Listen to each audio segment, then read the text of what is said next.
Hi there, I'm Beetlejuice from Reddit's Wicked Edge, and today I'm going to show you a little something I've not showed before because, well,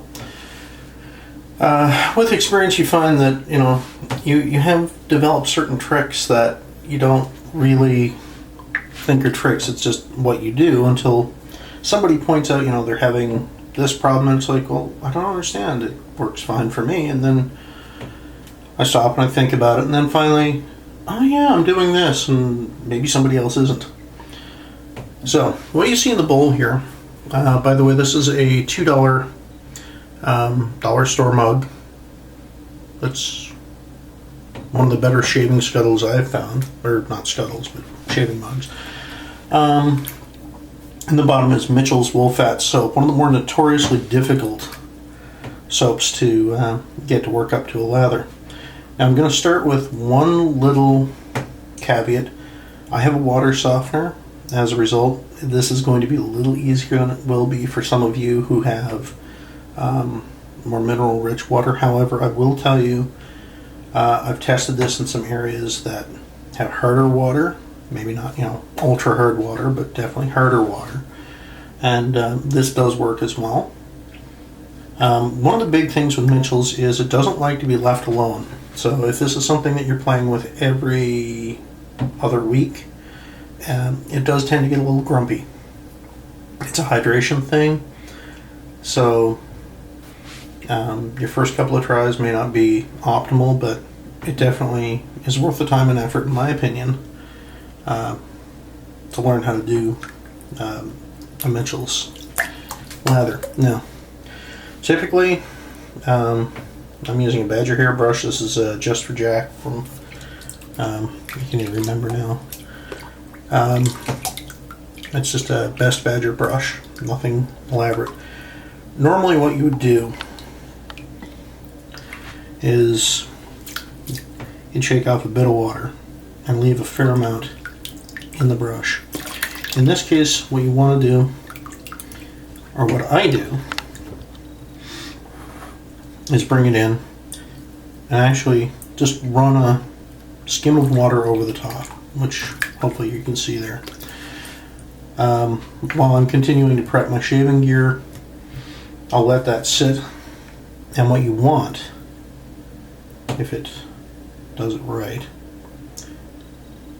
it'll start dissolving the top of the soap. You can also just drop it on with your fingers. I just find it's easier to give it a quick flick with the brush.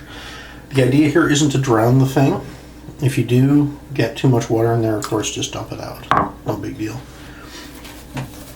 So, and it's not a long process, 10-20 seconds, that's all you need. You want less water than you would think on your brush, and again, this is a learning experience.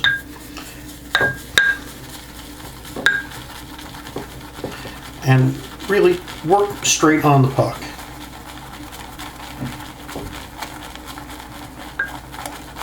Congratulations.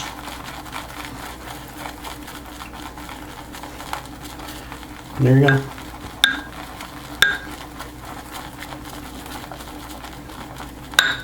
And you'll know when you've got it, it should be more dense, smaller bubbles than you would expect with, say, cream.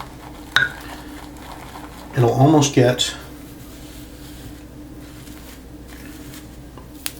to a, it shouldn't be a breakdown foam. If you touch it, it shouldn't fall away. It should pull up to a nice peak, like so. And that's it. You don't want to go any further than that. If you notice as I'm working it in, it doesn't break down. It's not a collapsing foam. And there you go, that's perfect. That's exactly what you need. The only way that I figured out how I was making that work was I was face lathering with Mitchell's. And it hit me that the reason it was working so well with face lathering was I'd scraped off enough of the soap onto my face that it was providing the pre-softened soap to make this easier. And of course, if you find that you've dried out too much, scoop a little water, and you can work it back in. Once you get it to that state of the the base foam, you can turn this stuff into mountains of foam in very short order. And you notice I'm not whipping the hell out of it. It's just small, gentle circles. I'm not pancaking the brush into it to load the bristles. And there you go.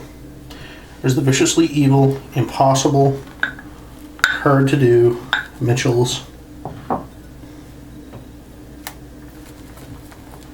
Dead easy. Just that simple.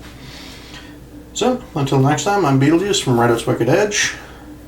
Keep 'em sharp.